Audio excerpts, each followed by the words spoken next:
Hudson Valley Writer Center. He last read for us almost exactly 4 years ago with Elaine Sexton and Slapering Hall Press author and advisory committee member Lynn McGee. I first learned about his work, as I have learned about many poets, on Poem a Day from the Academy of American Poets. His latest book is The Grace of Distance from LSU Press in 2019, a finalist for the Patterson Poetry Prize. He is also the author of 6 previous collections, including the book-length poem Dear Almost, honored with the Lascaux Prize in Poetry. A Green River in Spring, winner of the Coal Hill Review Chapbook competition. This Time Tomorrow, a finalist for the Anthony Hecht Poetry Prize. Every Possible Blue, Subject to Change, winner of the New Issues Poetry Prize, and the chapbook Disappears in the Rain. His work has been recognized with the Witter-Bynner Fellowship from the Library of Congress, the Mississippi Review Prize, and fellowships from the Bronx and New Jersey Arts Councils, as well as from Sewanee Writers Conference. He lives with his family in New Jersey. Please help me welcome Matthew Thorburn. Thanks so much. Thank you, Jennifer. It's so great to be back at the Hudson Valley Writer Center via Zoom. I'm really glad to be here. Thank you for having me. Thank you all for coming. This is a really great turnout. And thanks to Erin for the chance to read together. This is really exciting for me. I just want to say a little bit about kind of our background together. Erin and I met through the Association of Writers and Writing Programs, AWP, their Writer to Writer Mentor Program. This was in, I think, the fall of 2017. And we were paired together, and kind of as almost like a preview of what life is like now, we talked every week by FaceTime, because I live in New Jersey and he lives in Connecticut. And he would share poems, and every week he would bring these amazing poems for us to talk about. And I am a poet. That's what I love to do and what I think of as my real work, but I have a day job to make a living, and I work in the business world. And in that world, you know, of course, everything is all about often setting goals, and did you achieve your goals, and what are your goals for next year, and how are we going to do something else. And so I took a chance this weekend to look back at Aaron's application for Writer to Writer, and his goals for the program were to work on his poems, to put together a book manuscript or chapbook manuscript, and to get that published. So great performance review. You hit all 3 goals wonderfully. This is such a great chapbook, and I'm really delighted to be here to help celebrate it. And I can't wait to hear you read from it. I'm going to read a few poems from my latest book, The Grace of Distance. This is a collection of poems about all kinds of distances between people and in relationships, between cultures, distances of geography and of time, thinking about the past. This was published in the fall of 2019. I'd written these poems in the years before that. So distance, of course, now has taken on a whole nother meaning. And so for me, there's also a distance here of sort of nostalgia and kind of looking back at what life was like and hopefully will be like again in these poems. So I'm going to read a few poems from this book for you. I wanted to start with a poem about New York City, which is where I lived for a long time and where up until almost exactly a year ago, I used to go in for work every day from my home in New Jersey. And this poem actually started with an anthology of poems about perfumes and fragrances. And the editors sent all of the contributors little vials of different perfumes. And you're supposed to smell them and however you want to respond to them in a poem to do that. And I was, I think, very fortuitously sent a perfume called Manhattan. And it smelled really nice, but I didn't think it really smelled like the city where I work and where I used to live. So this poem is titled with a question, and it's called, "This is what the city smells like?" No, give me the steam of pork dumplings, 10,000 made by hand each day on Mott Street, the cool marble of Grand Central, where 250,000 people catch a train, shoe polish and subway ad glue, and a pale dusting from the rising sun of pizza dough spinning overhead. Mix for me the horsey funk of hansom cabs, yellow mustard on a hot Knish, on again, off again rain, a dash of asphalt and taxi exhaust, the sawdust and cement dust of buildings going up or coming down. Give me a gust of hot bakery air, the sweet and sour tang of a rush hour train, newsprint and armpits, damp wool, baby powder, a hint of hope or disappointment, depending on the hour. For me, it's the dark tickle of luncheonette coffee, its briny pickles plucked from a barrel, and the gingery waft of a midtown sushi den. Give me 59th Street fountain spray, faint and cool on the breeze. From that 100-year-old fountain, homeless men sneeze and dip their toes in. And even a whiff of the glossy black bags piled high along 35th, trash shining and baking in the morning sun. But Corsican immortelle, gold saffron and sandalwood, notes of suede? Take a hike up Fifth Avenue and spritz some other guy with that. Anoint my neck and cheeks with espresso dust and the grease of this pig floating past, roasted red and glistening, shouldered high on a board by two skinny cooks, bickering in Cantonese and pushing through the crowd on Canal Street. Let us sniff matzaripas, disco fries, decades of spilled beer behind the piano at the Vanguard, and the ghost of cigarette smoke in all the bars you can no longer smoke in. This city smells like milk crates full of foxed paperbacks for sale on the sidewalk, like the fishmonger in her gut-mapped apron, fish scales glittering on her wrists. It carries the zing of pickled herring. It smells like glazed donuts and nail polish, yellow curry, a stack of scratch-off tickets and a dirty penny, like bodega roses, kimchi and fried rice, and the faraway ocean you can sometimes smell deep in downtown, if just for a moment you stand perfectly still. Thank you. One of the things, there are a lot of things, I guess a lot of things that we miss in this time of being at home. And we've been very lucky to be at home, my wife and son and I, and healthy and doing fine. But I wanted to read a poem about going to a museum, just because that's one of the little things that I miss, that I can certainly live without, but I do miss it. A few years ago at the Museum of Modern Art, there was an exhibit of Henri Matisse's collages of cut paper, where he would paint different colors on paper and cut out shapes. And his assistant, I learned, would help arrange them on the wall and pin them up. And he would tell her to move them a little this way or move this that way, and would spend, I guess, all day doing this. And this person would keep moving the pins and adjusting them. And one of his assistants I read about was a woman named Lydia.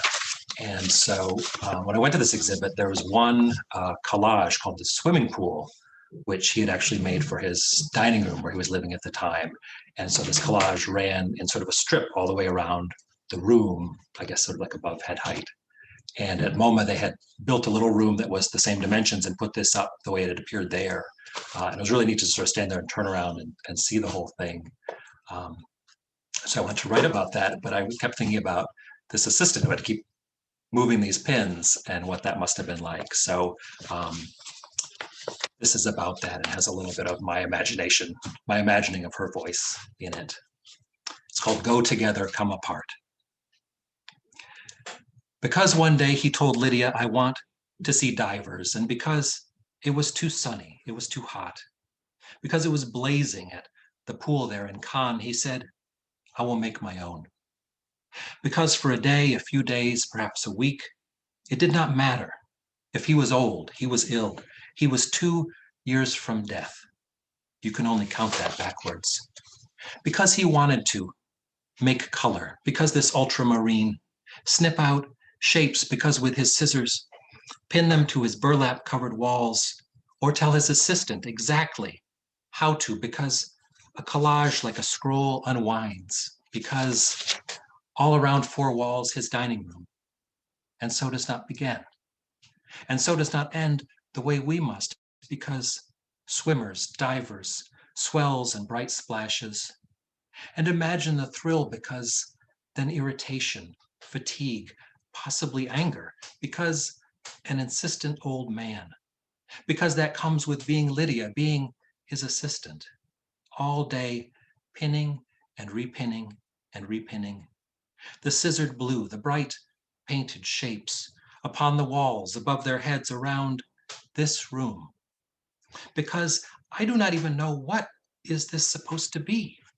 Because, she said, because a wave, an arm, some sort of fish, a little to the left, help me, lift it, help me make it the way it was, he said, because water, because light.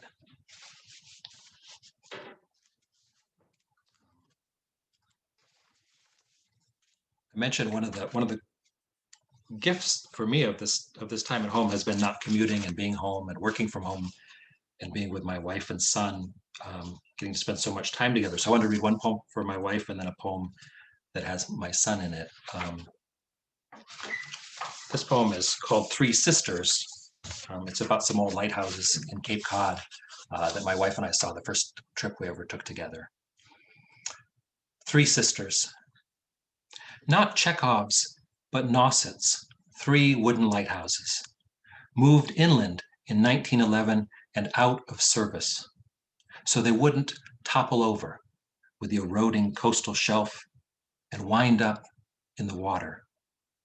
Now are found here in a field, this pocket of yellow grass tucked away in the woods, so we can only imagine their lights, which have long since been turned off, sweeping across the leaves that wave in the trees to warn the ships, which are not there, not to drift in too close to the rocks, which are not here.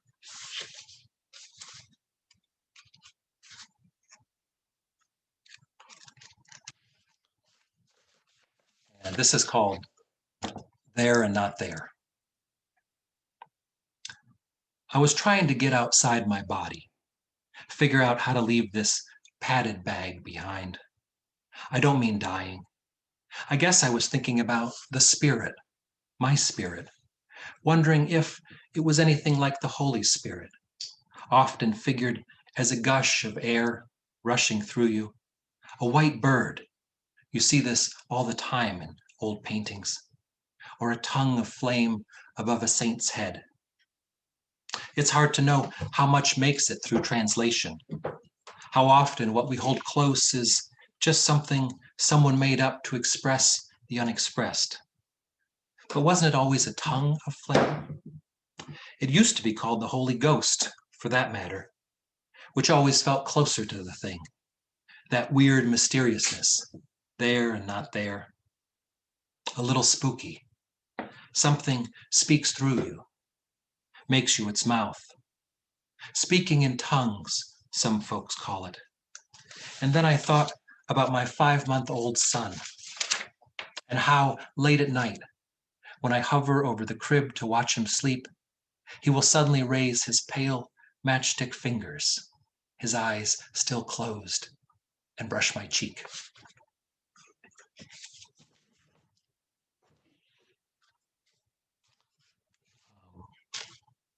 Today is my dad's birthday, and one of the hard things about this time has been not seeing my parents very much. They live in Michigan, and we live in New Jersey, so I've only seen them once in the last year. So I wanted to read a poem.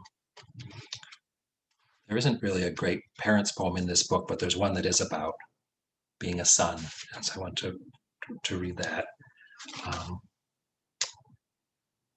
And it's his birthday, but this is a poem called A Poem for My Birthday. It's after or inspired by a poem by a classical Chinese poet named Zhang Guofan. A poem for my birthday. 41 years have hurried by like commuters in suits and sneakers, all late for work. My life, I take it train by train, I keep turning through turnstiles, zooming uptown, then down. Whatever happened to longing, you ask? But I long for that red barn town where I was born, 3 states and 14 hours away by car. Now these wiry white hairs, like cracks working their way across the windshield, slip into my dark hair. Each day follows a tunnel to its other end. Each day a blue memo, something to mail, to shred. I fly across oceans, eat French food in France, and have twice been promoted. But for what? Wish I'd stayed home to see my old parents grow older.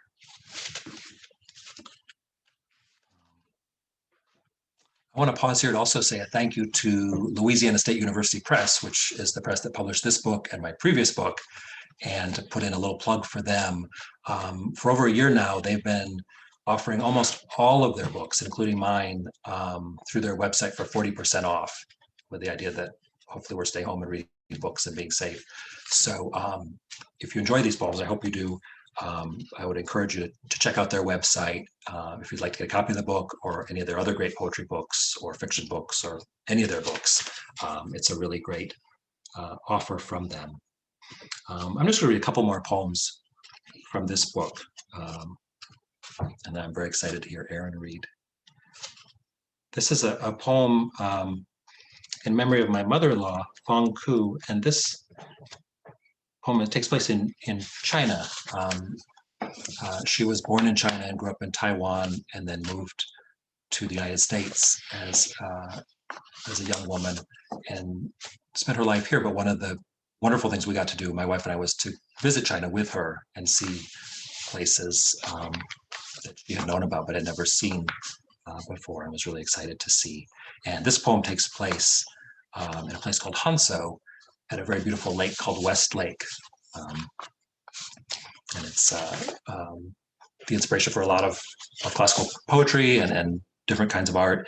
And this poem talks about one Chinese poet, Su Dongpo. And one of the things that we used to do together is she loved to read poetry in Chinese and would sometimes share translations with me that she had read or that we both had read, and we talk about them and kind of compare different translations. And that was a great way for us to connect across a variety of different distances. So it's really, really nice. This is called The Blue Bowl of Sky over Hanso, in memory of Fong Ku.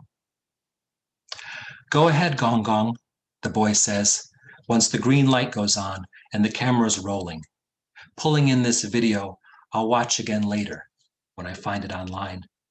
And his grandfather says, an old man feels guilty that bracken and spring mountain bamboo are so sweet.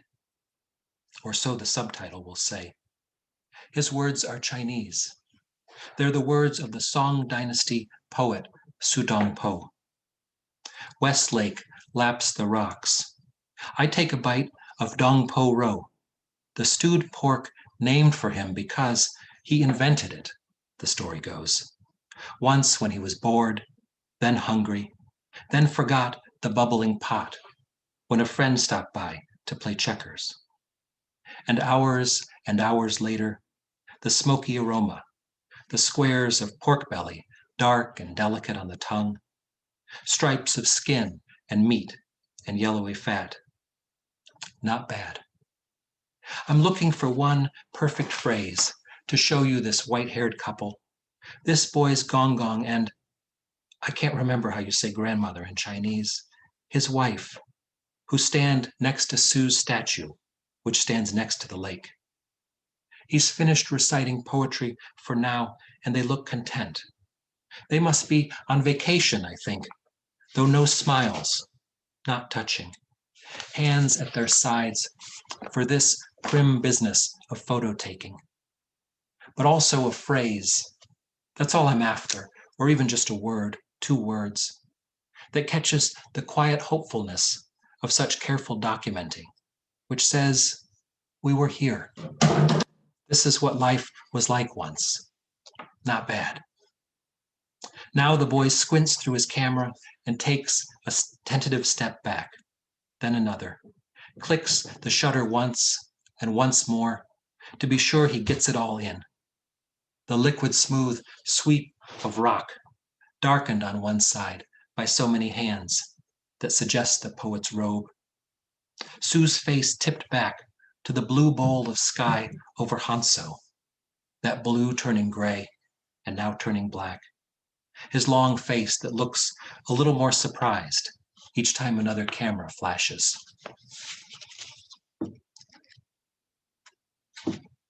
And I'm just going to read a couple more poems. This is a little short poem that ends the book. And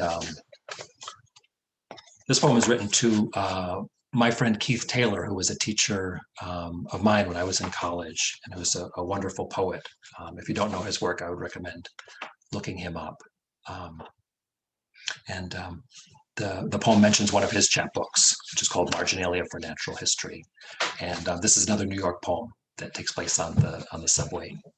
It's called Watch Over Us, to Keith Taylor. Keith, it seemed only right, reading your Marginalia for Natural History on the hot subway home from work, to turn the page. The pages are loose, the book well thumbed, and find a mosquito poised at the top of the next one. Delicate as a watch spring, its body a tiny, shiny transistor. I thought I'd smush it with my thumb, but then how did it get there?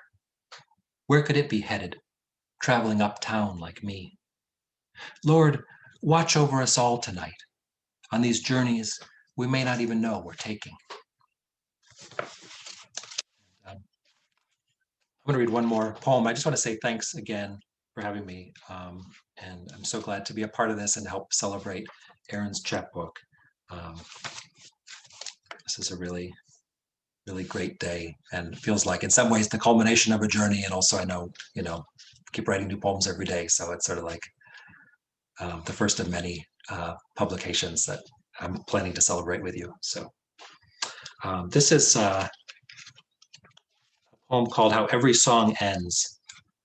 And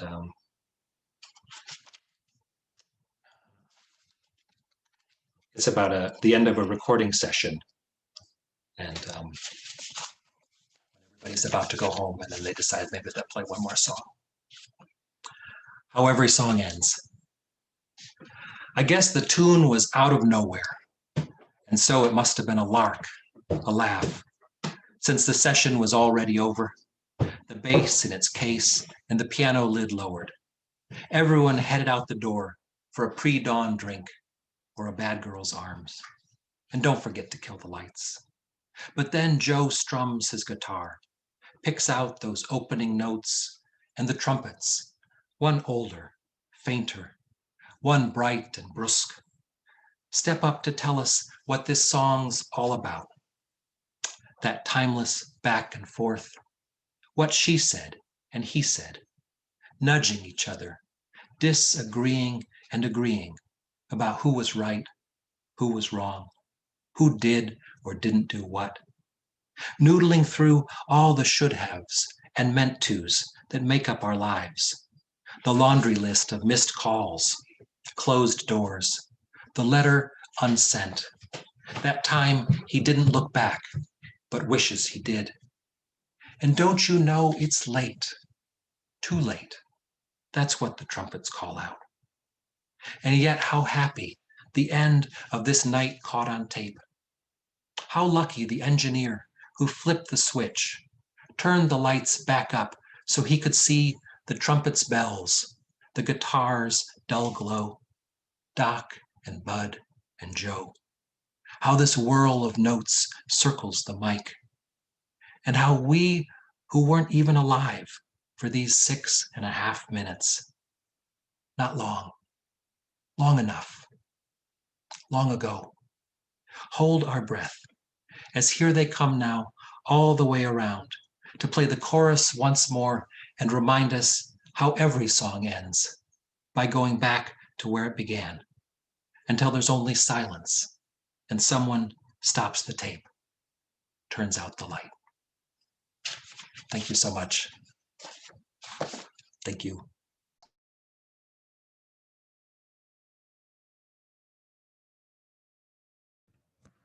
Thank you so much, Matthew. That was wonderful.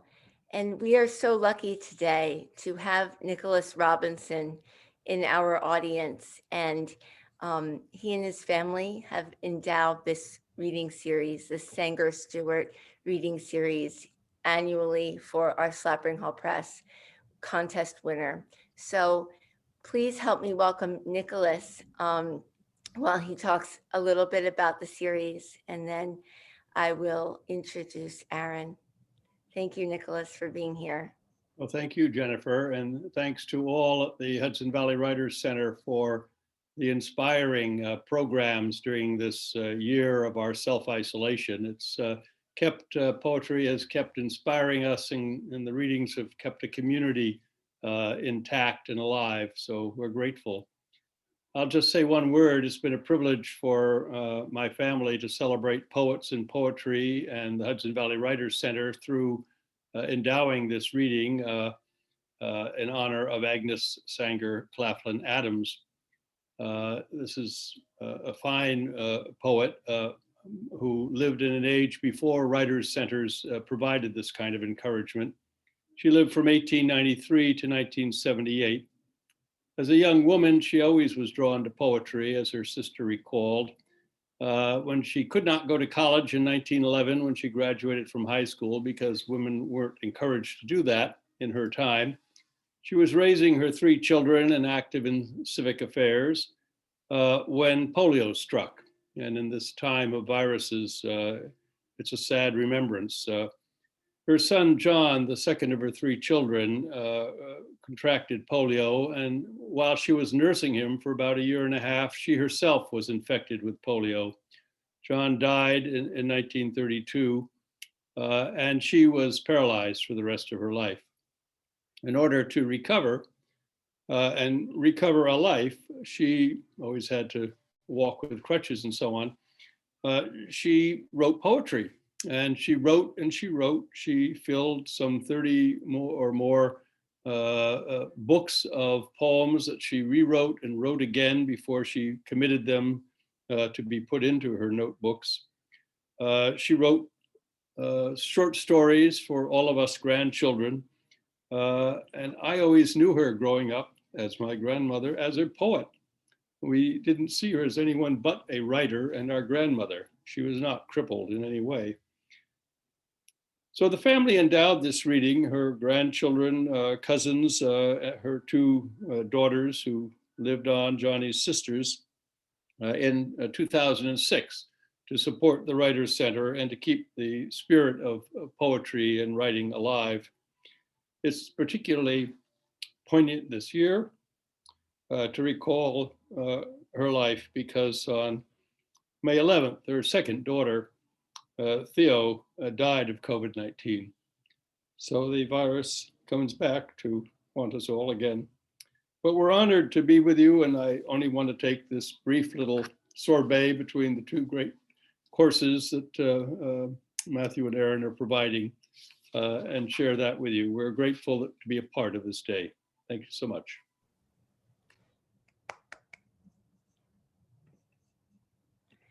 Thank you so much, Nick, for that beautiful moment of remembrance, and condolences to your family members who have died of COVID. Thank you all for being here today. It is really an honor to have all of you here with us for this celebration of Aaron's book. It's my honor and my pleasure to introduce Aaron Caycedo-Kimura today. His work stood out in the submission pool this year and was selected for publication even over 2 manuscripts that were finalists in last year's contest. Aaron's devotion to his craft is evident in each poem. It was already a finished collection that did not need our editorial suggestions when it was submitted to us. Aaron is also a devoted literary citizen. I believe that he has attended every one of our Zoom readings since he has become part of Slapering Hall Press. He is a writer, a painter, and a cartoonist. He is the author of Ubasute, which won the 2020 Slapering Hall Press Chapbook competition. And he is the author of the forthcoming full-length collection, Common Grace, which Beacon Press will publish in the fall of 2022. His poetry has appeared in Beloit Poetry Journal, Poet Lore, DMQ Review, Tule Review, Louisiana Literature, The Night Heron Barks, and elsewhere. Aaron earned his MFA in creative writing from Boston University, and he is a recipient of a Robert Pinsky Global Fellowship in Poetry. We are lucky to have Robert Pinsky in the audience here today, listening to Aaron and Matthew read. And Aaron was lucky to get Robert Pinsky's blurb for this gorgeous chapbook. Pinsky says, "At the lucid depths of loss, as elemental as the Greek tragedies, but on a personal scale and in an even tone of voice, Aaron Caycedo-Kimura's poems in Ubasute are detailed, elegiac meditations within a particular American family. This compact, artful book evokes the eternal rhythms of grief and memory, loss and gratitude, including the evil of internment camps and the dignity of a suburban garden. Here is the restorative clarity of art."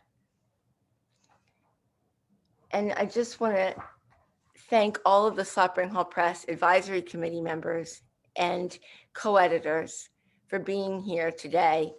And Sophia will put all of the information on how you can order this gorgeous chapbook that Ed Rayer lovingly produced. Aaron will show you more about it when he reads, but please help us support Aaron's book. And please, all of you, help me welcome Aaron Caycedo-Kimura. Hello, everyone. I am so thrilled to be here and honored to be here. Jennifer, thank you so much. Nicholas, thank you to you and your family for endowing this reading. Matt, that was wonderful. You always are. You are such an inspiration to me. And thank you for your beautiful poems.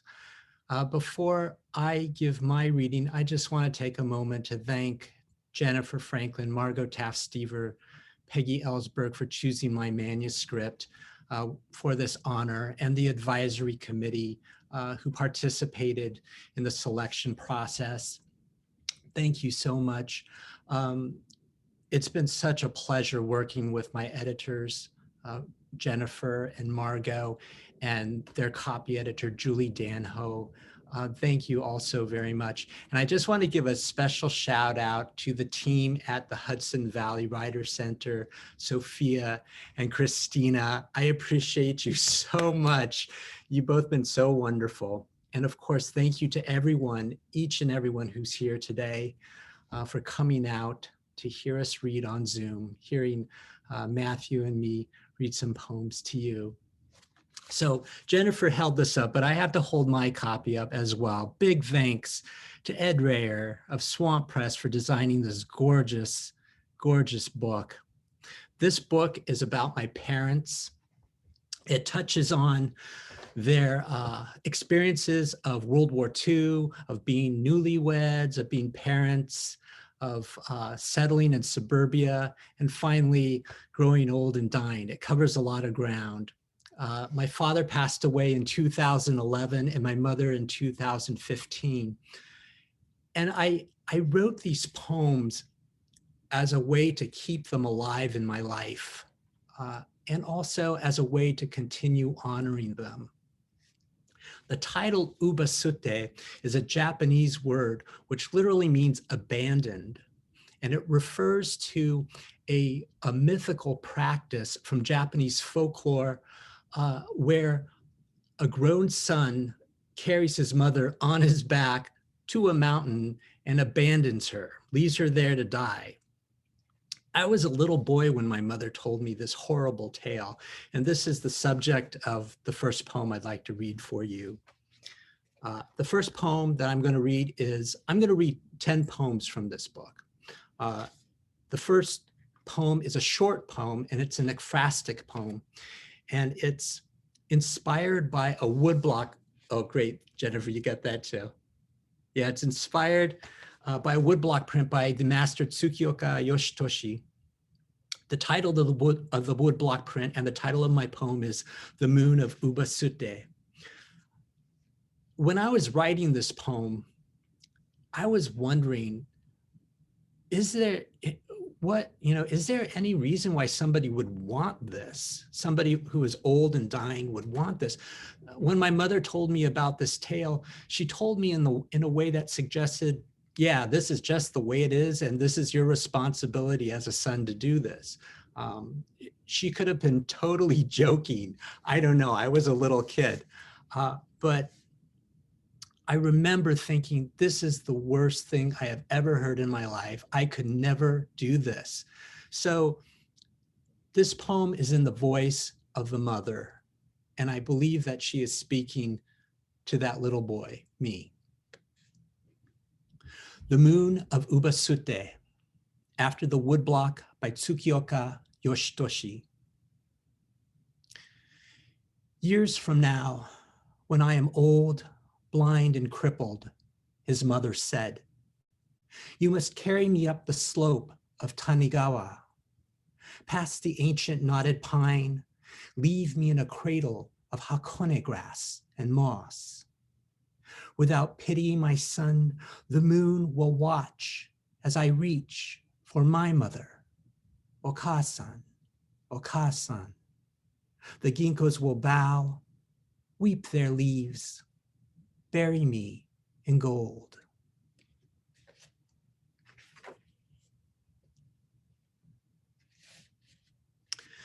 My next poem is a pantoum, and it's called Burial.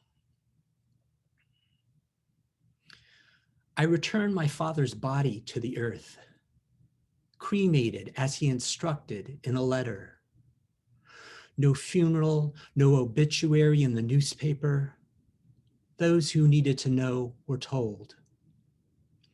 I had his remains cremated as he instructed, scattered his ashes in Bodega Bay. Those who needed to know were told that I waited until my mother passed to scatter his ashes in Bodega Bay, past the jetty where we used to fish.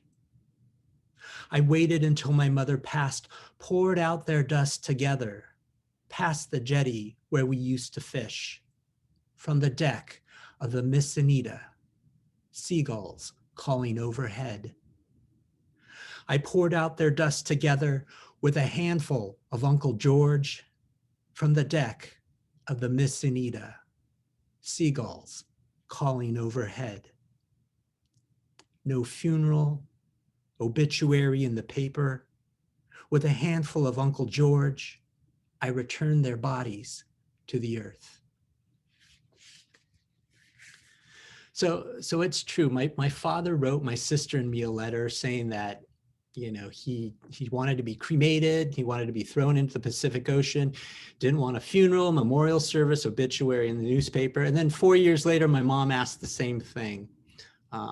So we obeyed their wishes. We honored their wishes. But something about that bothered me. You know, who in the future, without an online obituary, who in the future would know they ever existed? So what I did was I got to work and I started writing some poems about them with the intention of getting them published in print and online. So my strategy was, on one hand, be the dutiful son, and my sister, the dutiful daughter, honor their wishes, but on the other hand, make it so that people would know that they existed and the impact that they had on our lives. In my next poem, I mentioned Executive Order 9066, and many of you probably already know that's the executive order that Franklin Roosevelt signed into action, which led the way for many Japanese Americans to be interned during World War II. I also use a word in this poem that I didn't know before I wrote this poem. It's the word gnomon, Gnomon. You all know what a sundial is, right? The gnomon is the needle that stands upright on the sundial. So when the sun crosses the sky, it casts a shadow off of the gnomon so you could tell the time. This poem is called Hand Tilling. He chuffs his shovel into soil with the sole of his right boot, more dried mud than leather. He balances full weight, both feet on the shoulders of the shovel. Gloved hands rocking the handle, blade prine-packed clay. He levers a clod, turns it, hacks it, repeats down an 8-foot row to his right. The smell of earth takes him back to San Gabriel, the family farm of rented acreage before the war, before Executive Order 9066. Eviction, incarceration. After tilling 4 beds, he plants his shovel upright like a gnomon, marking time, rests on the pine bench under the pin oak. He takes a swig from a can of Coors, surveys his garden, never needs to look beyond his fence.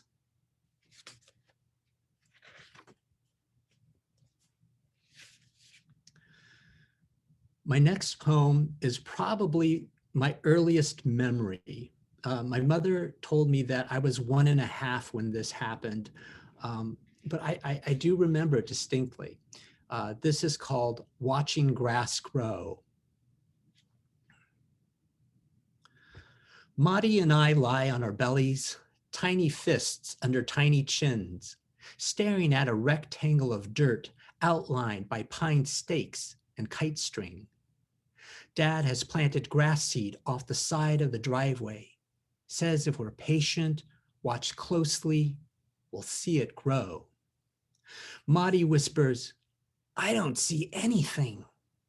Expecting some magic, I yell, "It's moving."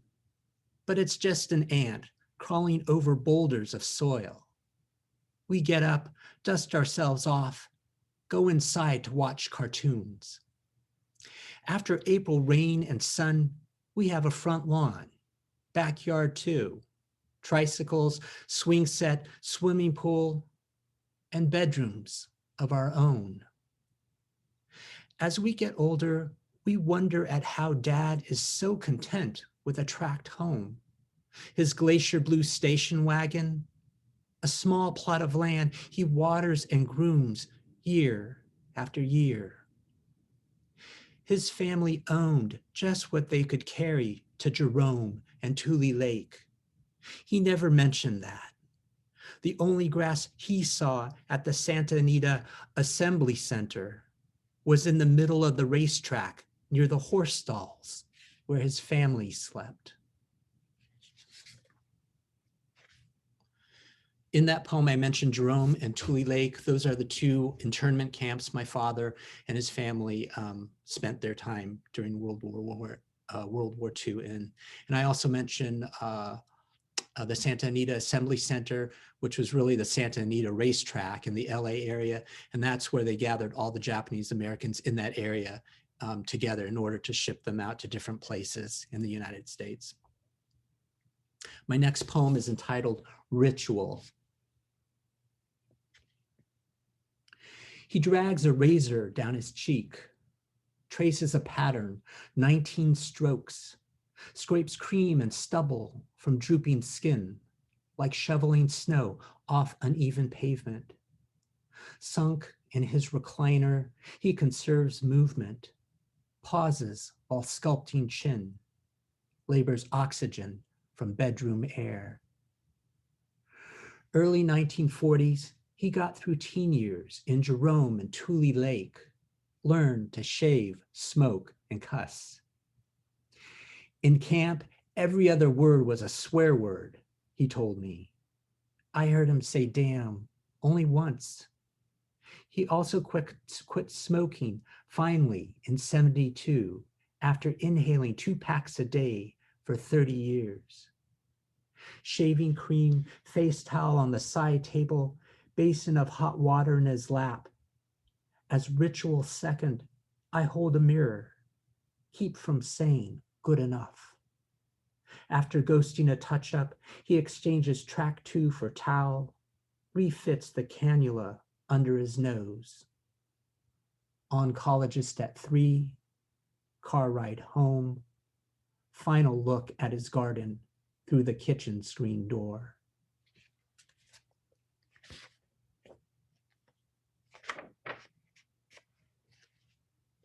My next poem is about my parents when they first got married, before my sister and I came along. It's so weird to think that my parents actually had a life before I came along, because as far as I'm concerned, their life started when I was born, or started when my sister was born. She's older than I am. Sorry, Bonnie. This poem is called The Hardest Part. The fire truck siren downstairs raided the air of my mother's dreams. She'd scream in her sleep, my father told me, even after we married. More than a decade past the Second World War. For him, American concentration camps. For her, the firebombing of Tokyo. They moved into a San Francisco apartment that rented to Japs. A one-bedroom walk-up above the Post Street fire station. They painted their bathroom black. It wasn't style then. Shelved books, unboxed a new rice cooker, watered a shrub of Japanese maple potted for their future garden. When the station got a call in the middle of the night, the rumble of the overhead door crumbled into the wreck that was once her home. Swirling lights flashed ancient trees into flames through the thin silk curtains of her eyelids. No warning, no drill, no cover. My father stilled her body, his broad hand on her shoulder or hip, as they lay in the dark, listening to the slowing of her breath. The hardest part of those nights, he said, was waiting, sometimes hours, for the truck and the men to come back.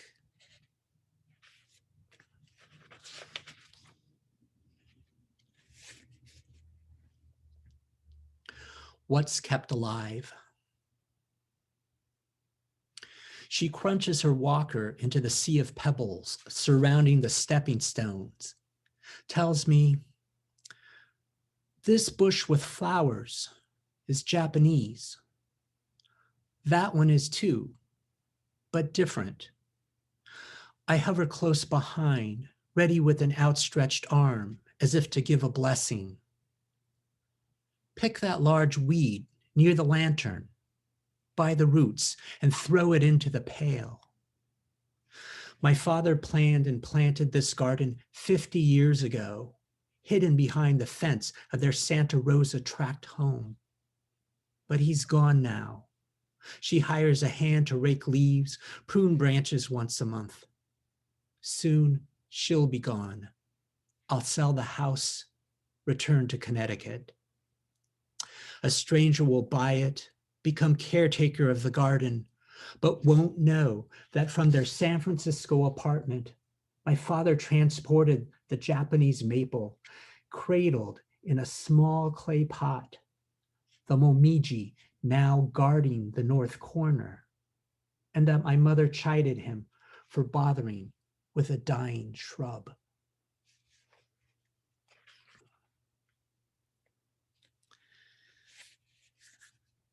My next poem, the title of my next poem is my mother's name. Her name was Hama.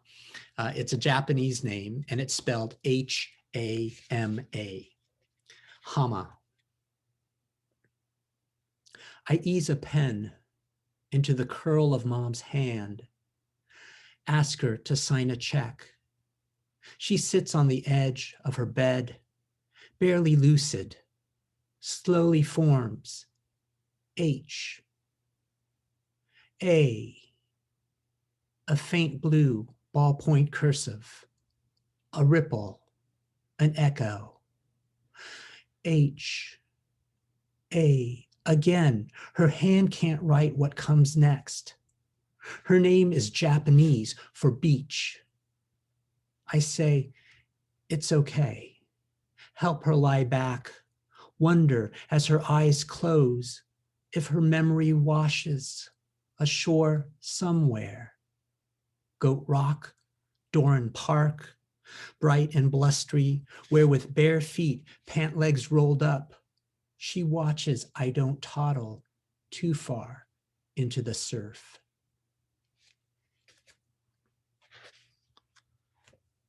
I have two more poems for you. And this next poem is entitled Memorial. Straight as steel, hands on hips, Dad balances like a hood ornament on Irving Wasserman's head. Irv stands feet shoulder width apart, arms stretched out wide. A towel turban cushions his scalp. On the San Francisco Marina Green, sunbathers pay no attention to the two college gymnasts in tight swim trunks. The black and white image is attached to an email Irv sent this morning. He says he lost contact after my parents married 60 years ago, would like to reconnect. He doesn't know he's 7 years too late. No online obit, found me through my website. He calls my father remarkable, a word I never heard used to describe him. But yes, look, there he is, poised in the air, the husband who never cheated, the father who never struck me. Before I read my last poem, just thank you once again to everybody who came out to hear us read. And thank you, Jennifer. Thank you, Margo and Peggy. Thank you, everyone. This poem is entitled Afternoon Infusion. She panics 3 hellos, as if startled by the noise of an empty house. Calls from St. Joseph's. The nurses are slow to start her hydration. I'm at a bar.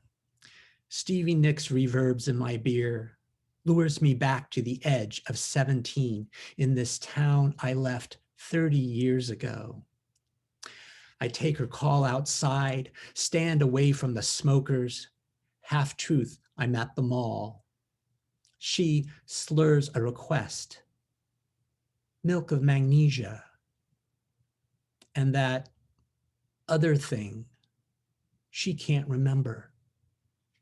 But I remember when I was a boy. She told me about the mythical Japanese custom, Ubasute.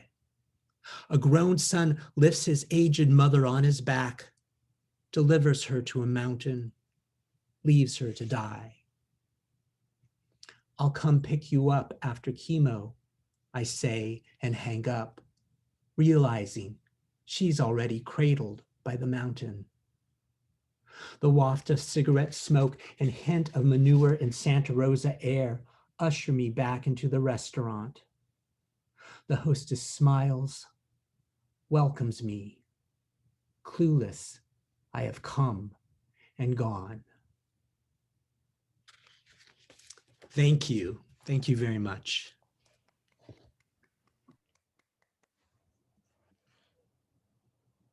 Thank you so much, Aaron. That was such a gorgeous reading. I'm so happy to finally get to hear you read these poems that we've been working on with you for such a long time. Thank you for all of the Slapering Hall Press Advisory Committee members who are here today. And as Aaron said, thank you so much to Julie Danho, who's not only our copy editor, but also one of our Slapering Hall Press poets, a wonderful poet whose full-length collection just came out during the pandemic. So please check out Julie's book. Thank you to all the co-editors, Margo Taft Stever, our founding editor, Peggy Ellsberg, and our brand new co-editor who's here in the audience today, Mervyn Taylor, who has been on the Slapering Hall Press Advisory Committee for over 10 years. So he's zooming in from Trinidad. Hi, Mervyn. Thank you for being here. And I'm just really so happy to have all of you in the audience today on this beautiful day. Spring is coming. So please, we are going to save the chat for the poet so they can see all of the wonderful comments that everyone has been making throughout the readings. And we're going to ask you some questions. Everyone is mentioning how wonderful it is to that you've made this tribute to your parents, Erin. Maybe you could start. You've told us already a little bit about what your plan was to follow their wishes, but also to create these poems as a memorial to them. Maybe you could talk a little bit about that process and your poems in this book and how they kind of came together, and if there were others that you kept out and how you put together the collection. Thank you. Yes. You know, as I said, my father died in 2011 and my mother died in 2015. And the question that I hear a lot about writing about somebody close to you who's passed away is that, you know, how does one do this? And, you know, it's different for everybody. When my father was sick, and he was sick for only 1 or 1.5 months before he passed away, it was really quick. I started writing about him immediately, you know, and which was a little strange for me because my father and I weren't particularly close. We didn't talk a lot. You know, I'm a huge introvert. He was an even bigger introvert, and we just didn't talk very much. But I started writing about my father. But when my mother passed in 2015, it took a long time for me to start writing about them. But these are the things that were really occupying my thoughts, you know, during the years after 2015. You know, when you lose your second parent, it's like losing the first one all over again. So, yeah, I just started writing these poems because that's what was occupying my thoughts. And then once I started writing about my mother, it just kept coming, and it's still coming. You know, I have a new poem about my father, new poems about my mother come. You know, they just had, of course, a profound influence on my life. And then after I got a number of them together, you know, thank you to Matt Thorburn. As he mentioned, we met through AWP. This chapbook would not exist without him. And we worked on this, putting this chapbook together, and it just fell into place. It really did. And yes, there are other poems that I have about my parents that are not in this chapbook that will be in my full-length book from Beacon, Common Grace.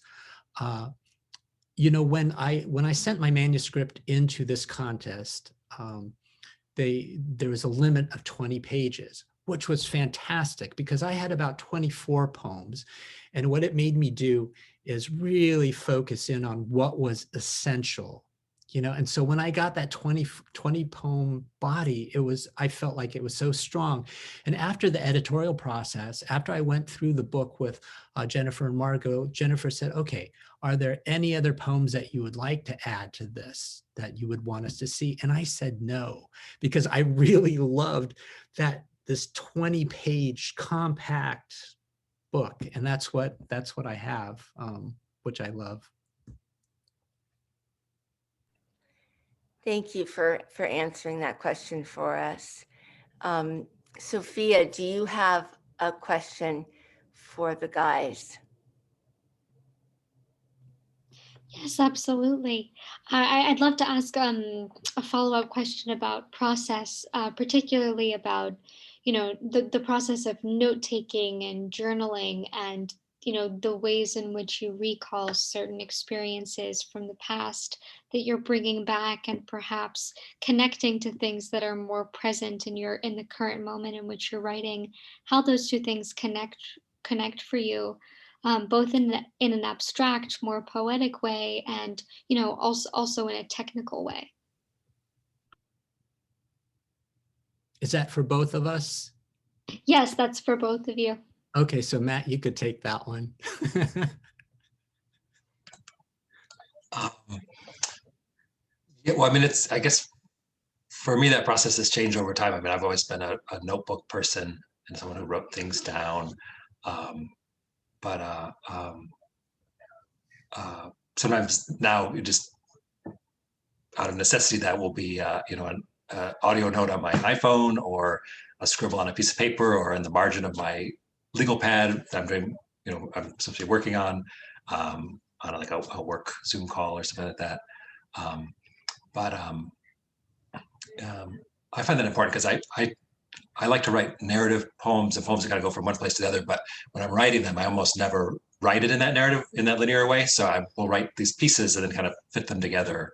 And I don't know why, because it seems like when I step back, it's maybe the worst way to do this, but it's how it kind of works for me, is that I sort of have these little pieces, then I kind of will fit them together, kind of like a mosaic. And then, so I do a lot of note taking. Yeah. What about you, Aaron? I just had a thought about the, going back to the first question before I answer this question. I made it sound like the chapbook was a pretty easy process, but it really wasn't. It evolved over time.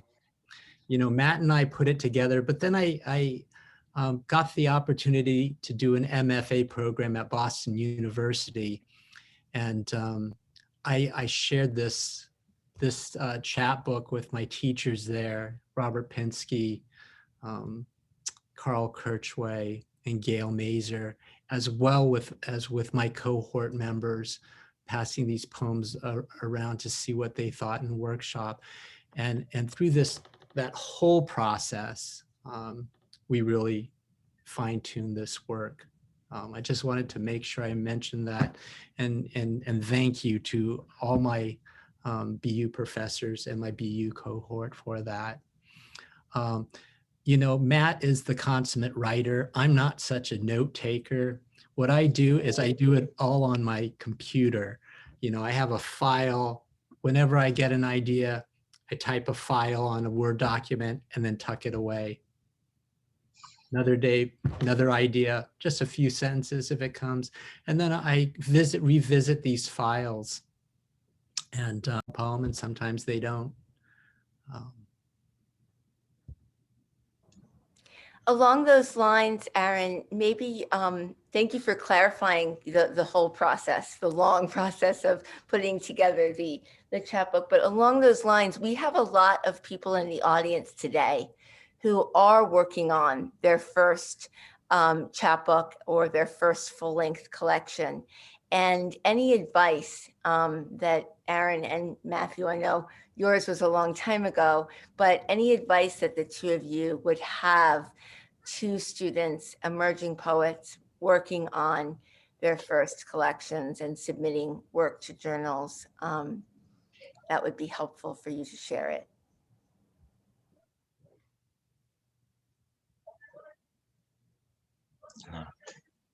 Do you want to go first on that one? Yeah, you have like 800 books out, so I think. I guess my first and foremost piece of advice, and I think we talked about this years ago, Aaron and I, was if this is what you do and this is what you want to do, then be stubborn and be persistent and don't give up, because it's something I think you have to do for yourself. Hopefully, there are times like this where we get to give a reading to 100 people, which sort of blows me away. But the sort of everyday work of writing is you at your desk or with your notebook or your laptop or wherever you are. And so you have to want it yourself, because I feel like for almost any of us, if we quit writing, a few people would care, but it's kind of just something we're doing for ourselves mostly. So that would be my sort of biggest piece of advice, I guess. Yeah, definitely. Focusing on the writing. I am my happiest when I'm by myself in the studio, making stuff, making a poem, making a painting. It's the work, that's the most rewarding. And I find it's really best to focus on that.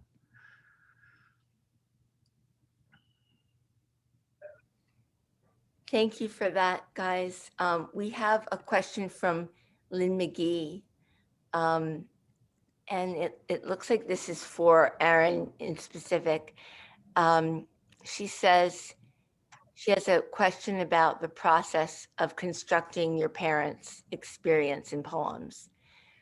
Naturally, what details you remember might not be what they would remember as most significant of the moment. How do you negotiate that process, honoring them as well as your own experience? That's a fantastic question. Thank you, Lynn. I look at a poem as a work of art. So there's all these poems I say are based on events, that my parents had or that I had. For instance, like this, the poem, The Hardest Part, where my parents were newlyweds. That's based on a story that my father told me, that my mother told me about living on top of a fire station, And then what I do is to fill in the details. I would think, okay, is this what my mom would say or do? Is this really true to who she is? And you take artistic liberty sometimes for the sake of the poem. But I tried very much to capture their spirit and the spirit of the things that they have told me, as well as firsthand experiences. I hope that answers your question.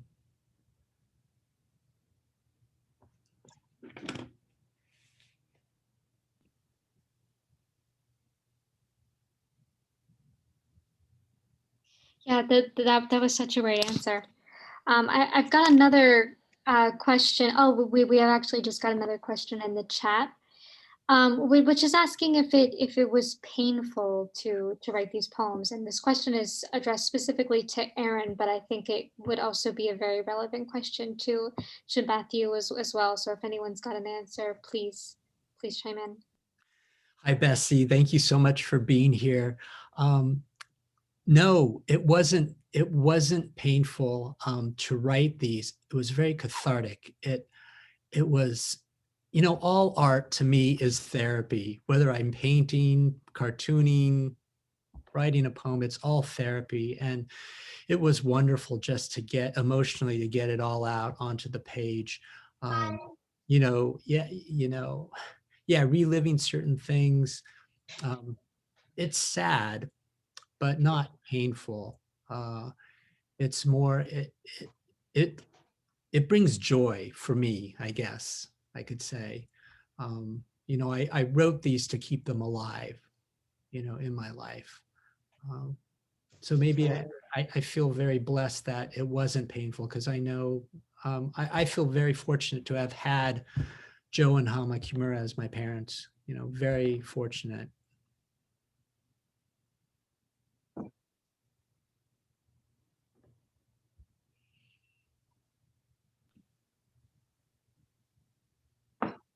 Matthew, do you have anything you'd like to add to that? If not, I've got another question. Yeah, I would sort of echo what Aaron said. I think for me, when you're writing, it's sort of, if you're writing about an experience or someone, or when I've written some poems more recently about my parents and being far away from them and sort of seeing them getting older. And I think it does bring joy, because it's a chance to be with who you're writing about, or kind of in that moment. Or, when I wrote about that scene in a recording studio, I mean, obviously I wasn't actually there. It wasn't my experience, but I feel like I'm kind of in that moment. And I think that's one of the things that writing can do for you. And that's something that one of my favorite writers and novelist, Richard Ford, said his happiest time is when he's in the middle of writing a novel. He's just sort of in it, and you're sort of in that world. And says you feel like you can just sort of stay there. You can keep making the poem better and stronger.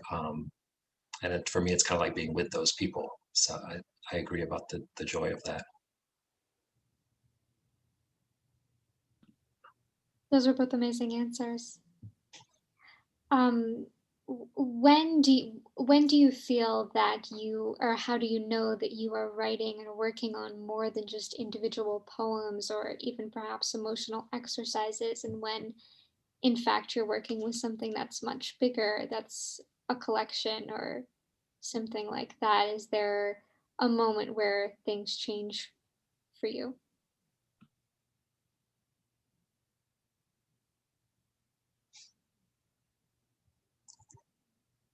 I suppose I will know after I have about 100 poems. if something gels, mixes together. That's a good question, but it's very difficult to know. I think it was Merv who said, I heard in a reading where he said, the question was asked, do you write toward a project or to the poem? And he said, no, always to the poem. You write to where, your attention is going. And then after a number of them, you'll see a connection maybe. And that's how I am. I'm not good at writing to projects, so it takes a while for me to see that something gels together.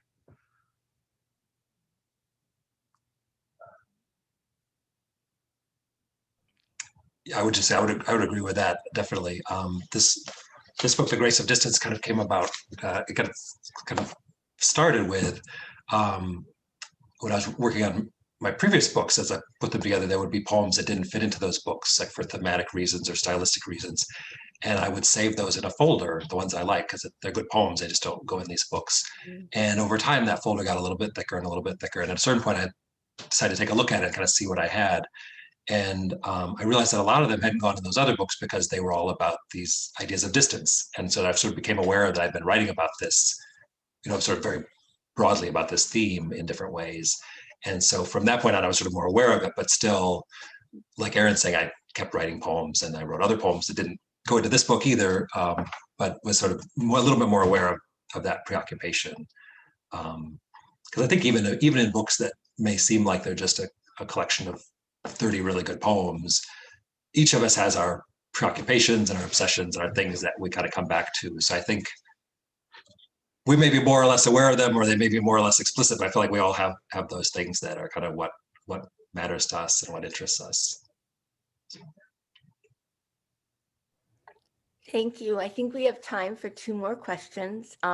We have one in the chat from Anna P. Hull, and it's about Erin's painting.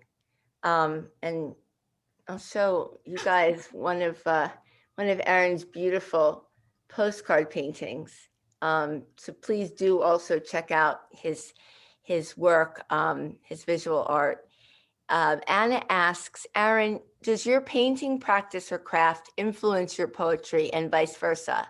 Is there something in your painting that you bring to your poetry?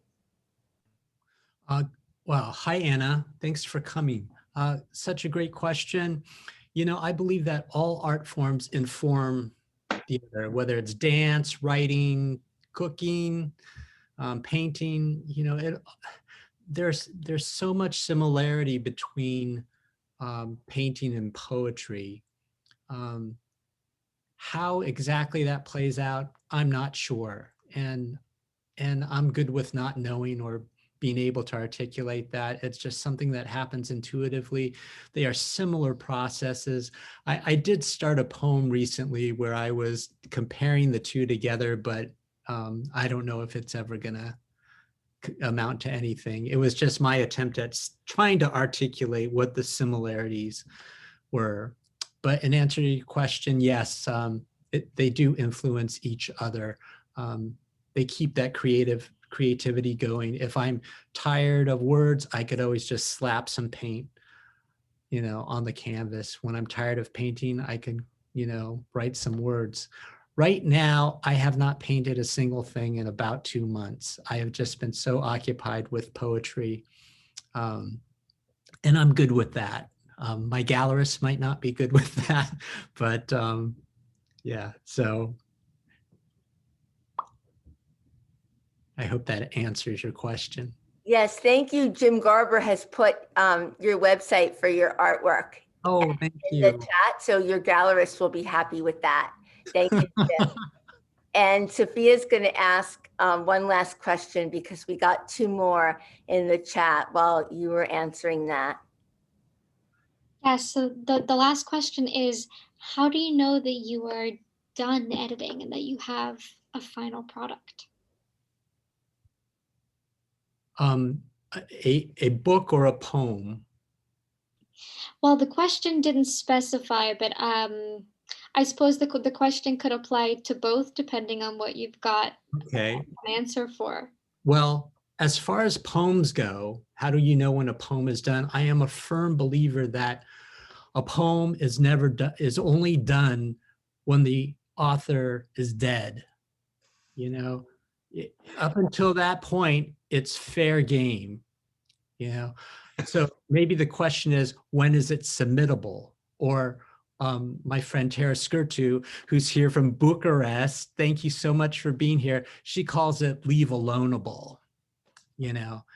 And at that point, my poem has to pass two tests. One is I go down my mental checklist. Is there a good sound? You know, is there enough assonance that holds the thing together? You know, alliteration, consonants.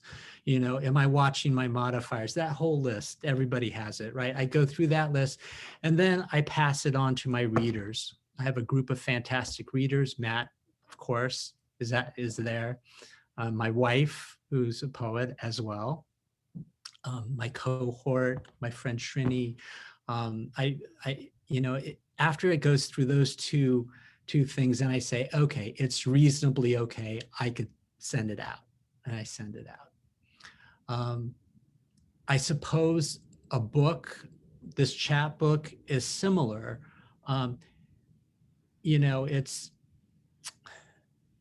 There was never a point when I said, yeah, it's perfect, because nothing's perfect. But it was submittable. It was leave aloneable to send out. And I'm so glad I sent it out to Slapering Whole Press. Matt, what do you think? Yeah, similar for me. When I'm working on poems, I carry them with me. And when I used to commute to New York City, I would, usually have a couple of poems folded up in my pocket or in my briefcase, or a book manuscript in my briefcase. If I was at that point. And I just keep reading things as much as I can, reading them out loud to hear things. I think I can hear problems more than I can see them sometimes. And then I think, just like what Aaron was saying, I think there's a level where it's like, it seems done, or, let goable, and I'm going to send it out to journals. And that's one phase. But then I think it's different when I'm putting together a book or a chapbook, because the poems also sometimes seem different in that context. If this poem is after this poem and before this poem, if they use the exact same unusual adjective or something like that, then maybe that one of those needs to change, or, they kind of, how they interrelate can make me do more revising. And then I think once the book is out, I think I leave it alone. I've left it alone. But I think Aaron's right. I'm gonna go with that until you die rule. So I still have rights to keep revising. I went to a reading with Sharon Olds one time, and she said, okay, I'm going to read a poem out of this book. And I rewrote it on the cab ride here. So, it's never done. Yeah, we've had a lot of readings at the Hudson Valley Writers Center where books are in their hands, and writers are crossing words out and changing them while after it's been published.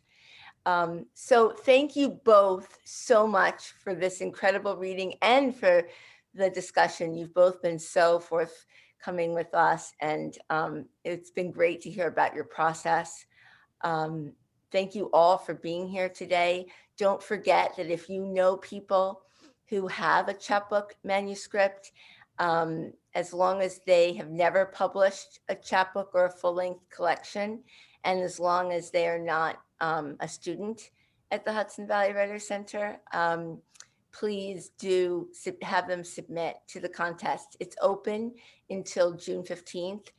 And all of the Slapering Whole Press Advisory Committee members in the audience here today are really excited to read your work. So thank you all for being here. Please don't forget to order this beautiful collection. There is a discount for the people who are here in the audience today. So so please check that out. And we don't have any in stock at the moment. All 40 that we have already been sold, and Christina has sent them out. So thank you, Christina. But we have more coming. Ed is working very hard at getting the rest of them for us. So please be patient. You will get your copy in the mail after you order it, maybe a few weeks from now. So thank you all for being here. Don't forget to come back to hear Tommy Blount, Allison Hutchcraft, and Brian Comey Dempster on the 31st of March. And don't forget to sign up for the Free Westchester Poetry Festival with Reginald Dwayne Betts and Leela Chatti and Margo Taft Stever, Sean Singer, Tyree Day, and Aaron Coleman. That's going to be an exciting afternoon of poetry on Saturday, April 10th. Please, everyone, show Aaron and Matthew some love. Sophia and I will take you off mute so you can clap for them.